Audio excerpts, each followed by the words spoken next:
ಕಲಬುರಗಿಯಲ್ಲಿ ಕಾಂಗ್ರೆಸ್ ಅಭ್ಯರ್ಥಿ ಪರ ಭರ್ಜರಿ ಮತ ಸುಂದರ್ ನಗರದಲ್ಲಿ ಕಾಂಗ್ರೆಸ್ ಅಭ್ಯರ್ಥಿ ಮತಯಾಚನೆಯನ್ನ ನಡೆಸ್ತಾ ಇದ್ದಾರೆ. ಸಾರ್ವಜನಿಕ ಸಮಾವೇಶದಲ್ಲಿ ರಾಧಾಕೃಷ್ಣ ದೊಡ್ಮನಿ ಪರ ಮತಯಾಚನೆಯನ್ನ ಮಾಡಲಾಗ್ತಾ ಇದೆ. ರಾಧಾಕೃಷ್ಣ ದೊಡ್ಮನಿ ಹೋದಲೆಲ್ಲ ಜನಸಾಗರವೇ ಹರಿದು ಬರ್ತಾ ಇದೆ. ಕಾಂಗ್ರೆಸ್ ಪರವಾದ ಗಾಳಿ ಕಲಬುರಗಿಯಲ್ಲಿ ಬೀಸ್ತಾ ಇದೆ.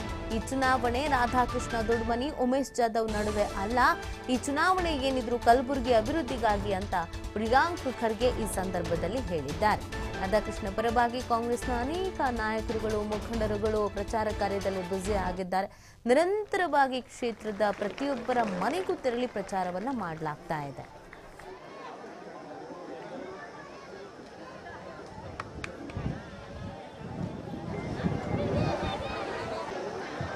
ಈ ಕಾರ್ಯಕ್ರಮಕ್ಕೆ ಆಗಮಿಸಿದಂತ ನನ್ನ ಎಲ್ಲ ತಾಯಂದಿರಿಗೂ ಮತ್ತು ನನ್ನ ಅಕ್ಕ ತಂಗಿಯರುಗಳು ಈ ಕಾರ್ಯಕ್ರಮ ಮತ್ತು ಅದೇ ರೀತಿ ನಮ್ಮ ನಾಯಕರುಗಳಾದಂತ ಎಲ್ಲರಿಗೂ ಅವರಿಗೆ ಹೃತ್ಪೂರ್ವಕ ವಂದನೆಗಳನ್ನು ಸಲ್ಲಿಸುತ್ತೇನೆ.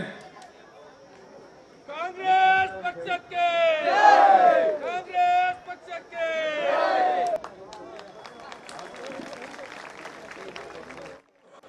ಈ ಚುನಾವಣೆ ಏನಿದೆ, ಈ ಚುನಾವಣೆ ಉಮೇಶ್ ಜಾಧವ್ ಅವರಲ್ಲ, ರಾಧಾಕೃಷ್ಣ ಅವರಲ್ಲ. ಈ ಚುನಾವಣೆ ಇರೋದು ಕಲಬುರಗಿಯ ಅಭಿವೃದ್ಧಿಯ ಚುನಾವಣೆ, ಸುಂದರ್ ನಗರಿನ ಭವಿಷ್ಯದ ಚುನಾವಣೆ. ತಾವೆಲ್ಲರೂ ಮನಸ್ಸು ಮಾಡಬೇಕು. ಮುಂಬರುವ ದಿನಗಳಲ್ಲಿ ನಾವು ಭಾವನಾತ್ಮಕ ವಿಚಾರಗಳಲ್ಲಿ ನಾವು ತಲೆ ಕೊಡಲ್ಲ. ನಾವೇನಿದ್ರು ಕೂಡ ನಮ್ಮ ಗಮನ ಬದುಕು ಕಟ್ಟುವಂತ ವಿಚಾರಗಳಲ್ಲಿರುತ್ತೆ, ಕಾಂಗ್ರೆಸ್ ಪಕ್ಷದ ಯೋಜನೆ ಮೇಲೆ ಇರುತ್ತೆ ಅಂತ ತಾವು ತೀರ್ಮಾನ ತಗೋಬೇಕಾಗ್ತದೆ. ಈ ಚುನಾವಣೆ ನಮ್ಮ ಕಲಬುರಗಿಯ ಪ್ರಗತಿಯ ಚುನಾವಣೆ ಇದೆ. ಹಿಂದೆ ನಾವು ಖರ್ಗೆ ಸಾಹೇಬ್ರಿಗೆ ಕಳ್ಕೊಂಡು ನಾವು ಒಂದು ವ್ಯಕ್ತಿ ಕಳ್ಕೊಂಡಿಲ್ಲ, ಅಭಿವೃದ್ಧಿಯ ಶಕ್ತಿ ಕಳ್ಕೊಂಡಿದೀವಿ. ಇಡೀ ಕಲ್ಯಾಣ ಕರ್ನಾಟಕ ಒಂದು ಅಭಿವೃದ್ಧಿಯ ಶಕ್ತಿ ಕಳ್ಕೊಂಡಿದೀವಿ. ಮತ್ತೊಮ್ಮೆ ಆ ತಪ್ಪು ಮಾಡಕ್ ಹೋಗ್ಬಾರ್ದು ನಾವು. ನೀವು ರಾಧಾಕೃಷ್ಣ ಸಾಹೇಬ್ರಿಗೆ ಆಶೀರ್ವಾದ ಮಾಡಿದ್ರೆ ನಮ್ಮ ಒಂದು ಕಲಬುರಗಿಯ ಧ್ವನಿ ಅಲ್ಲಿ ಡೆಲ್ಲಿನಲ್ಲಿ ಇರ್ತದ.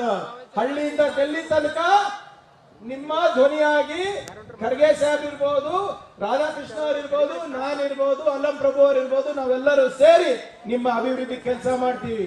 ರಾಧಾಕೃಷ್ಣ ಅವರಿಗೆ ಆರಿಸ್ತರೋದ್ರಲ್ಲಿ ಟ್ರಿಪಲ್ ಗ್ಯಾರಂಟಿ ಅದಮ್ಮ. ಟ್ರಿಪಲ್ ಗ್ಯಾರಂಟಿ 3 ಗ್ಯಾರಂಟಿ ಏನಂದ್ರೆ, ರಾಜ್ಯಸಭೆಯಲ್ಲಿ ಖರ್ಗೆ ಸಾಹೇಬ್ರು ತಮ್ಮ ಆಶೀರ್ವಾದ ಮಾಡಿದ್ರೆ ಲೋಕಸಭೆಯಲ್ಲಿ ರಾಧಾಕೃಷ್ಣ ಅವರು, ಅಸೆಂಬ್ಲಿನಲ್ಲಿ ಅಲ್ಲಂ ಪ್ರಭು ಇರ್ತಾರ, ನಾವಿರ್ತೀವಿ.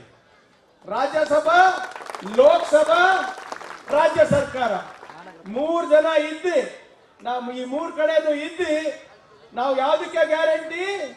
3 ಪಟ್ಟು ಗ್ಯಾರಂಟಿ ಯಾವ್ದಕ್ಕೆ? ಕಲಬುರಗಿಯ ಅಭಿವೃದ್ಧಿಗೆ, ಸುಂದರ್ ನಗರಿನ ಅಭಿವೃದ್ಧಿಗೆ, ಸ್ತ್ರೀ ಸಮೃದ್ಧಿಗೆ, ಯುವಕರ ಭವಿಷ್ಯಕ್ಕೆ, ರೈತರ ಭವಿಷ್ಯಕ್ಕೆ, ವಿದ್ಯಾರ್ಥಿಗಳ ಉಜ್ವಲ ಭವಿಷ್ಯಕ್ಕೆ. ಆದ್ರಿಂದ ಈ ಚುನಾವಣೆ ಇದೆ, ನಮ್ಮ ಭವಿಷ್ಯದ ಚುನಾವಣೆ ಆಗಿದೆ. ನಾ ಕೈ ಜೋಡಿಸಿ ತಮ್ಮ ಹತ್ರ ಕೇಳ್ಕೊತಾ ಇದ್ದೀನಿ. ಹಿಂದೆ ನಮ್ಮ ಕಲಬುರಗಿಯಿಂದ ಒಂದು ತಪ್ಪಾಗಿರೋದು ಮತ್ತೊಮ್ಮೆ ಮಾಡಿದ್ರೆ ಮತ್ತೆ 20 ವರ್ಷ ಹಿಂದೆ ಹೋಗ್ತೀವಿ. ಮತ್ತೆ ಬರೇ ಉಮೇಶ್ ಜಾಧವ್ ಅಂತ ಶಾಸಕರ ಮುಂದೆ ಜೊತೆ ಇದ್ದು ಮೋದಿ ಅವರ ಮನ್ ಕಿ ಬಾತ್ ಕೇಳಬೇಕಾಗ್ತದೆ.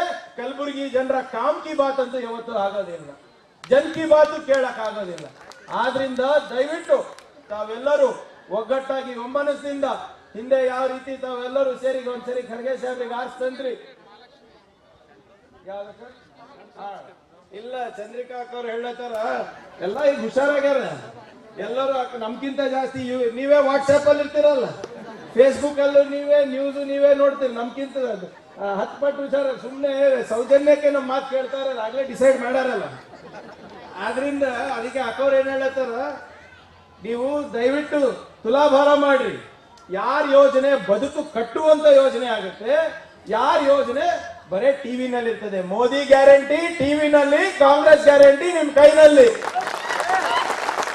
2-3 ಪ್ರಮುಖವಾದಂತ ಗ್ಯಾರಂಟಿ ಇದೆ. ರೈತರಿಗೆ ಬೆಂಬಲ ಬೆಲೆ ಕೊಡೋದು ಗ್ಯಾರಂಟಿ ಒಂದು, ಅದು ಬಹಳ ಉತ್ತಮವಾದಂತ ಗ್ಯಾರಂಟಿ, ರೈತರಿಗೆ ನ್ಯಾಯ ಕೊಡಿಸುವಂತದ್ದು. 2ನೇದು ನಮ್ಮ ಯುವಕರಿಗೆ, ಯಾರು ಡಿಗ್ರಿ ಮುಗಿಸಿರ್ತಾರ, ಯಾರು ಡಿಪ್ಲೊಮಾ ಮುಗಿಸಿರ್ತಾರ ಅವರಿಗೆ ಅಪ್ರೆಂಟಿಸ್ಶಿಪ್ ಅಂದ್ರೆ ತರಬೇತಿಯನ್ನ ಕೊಟ್ಟು ತಿಂಗಳಿಗೆ 8,000 ರೂಪಾಯಿ ಕೊಡ್ಬೇಕು ಕಡ್ಡಾಯವಾಗಿ ಅಂದ್ಬಿಟ್ಟು ಆ ಜಾಬ್ ಸೆಕ್ಯೂರಿಟಿಗೋಸ್ಕರ ಒಂದು ಮಾಡ್ತಾ ಇದೀವಿ. ಪೇಲಿ ನೌಕರಿ ಪಕ್ಕಿ. ಮತ್ತೆ ಕೇಂದ್ರ ಸರ್ಕಾರದ 30 ಲಕ್ಷ ಹುದ್ದೆಗಳು ಖಾಲಿ ಇದೆ. ಎಷ್ಟು 30 ಲಕ್ಷ ಹುದ್ದೆಗಳು. ಆ ಎಲ್ಲಾ 30 ಲಕ್ಷ ಹುದ್ದೆಗಳನ್ನ ಭರ್ತಿ ಮಾಡೋ ಜೊತೆಗೆ ರಾಜ್ಯ ಸರ್ಕಾರದಲ್ಲಿ ಖಾಲಿ ಇರುವಂತ 2.5 ಲಕ್ಷ ಹುದ್ದೆಗಳನ್ನ ಕೂಡ ನಾವು ಭರ್ತಿ ಮಾಡಿ ನಮ್ಮ ಯುವಕರಿಗೆ ಯುವತಿಯರಿಗೆ ನೌಕರಿ ಕೊಡಿಸುವ ಒಂದು ಭರವಸೆಯನ್ನ ನಮ್ಮ ಗ್ಯಾರಂಟಿ ಮುಖಾಂತರ ನೀಡ್ತಾ ಇದೀವಿ. ಮತ್ತೆ ವಿಶೇಷವಾಗಿ ಮಹಿಳೆಯರಿಗೆ ನಮ್ಗೆ ಗೊತ್ತಿದೆ, ತಮ್ಗೆ ಈ ಬೆಲೆ ಏರಿಕೆಯಿಂದ ತಮ್ಗೆ ಬಹಳ ಕಷ್ಟ ಆಗ್ತಾ ಇದೆ ಅಂತ. ಅದು ನಿವಾರಣೆಗೋಸ್ಕರನೇ ನಾವು ಗೃಹಲಕ್ಷ್ಮಿಯನ್ನ ಮಾಡಿದ್ವಿ. ತಮ್ಮ ಆಶೀರ್ವಾದದಿಂದ ಇಲ್ಲಿ ರಾಧಾಕೃಷ್ಣ ಅವರು ತಮ್ಮ ಸಂಸದರಾದ್ರೆ ಮತ್ತೆ ಅಲ್ಲಿ ಮೇಲ್ಗಡೆ ನಮ್ಮ ಸರ್ಕಾರ ಬಂದ್ರೆ ತಾವೆಲ್ಲರೂ ಗೃಹಲಕ್ಷ್ಮಿಯಿಂದ ಮಹಾಲಕ್ಷ್ಮಿಗೆ ಅಪ್ಗ್ರೇಡ್ ಆಗ್ತೀರಾ. ಅಂದ್ರೆ ಇವಾಗ ಗೃಹಲಕ್ಷ್ಮಿನಲ್ಲಿ ನಿಮ್ಗೆ ವರ್ಷಕ್ಕೆ 24,000 ರೂಪಾಯಿ ಸಿಗ್ತಾ ಇದೆ.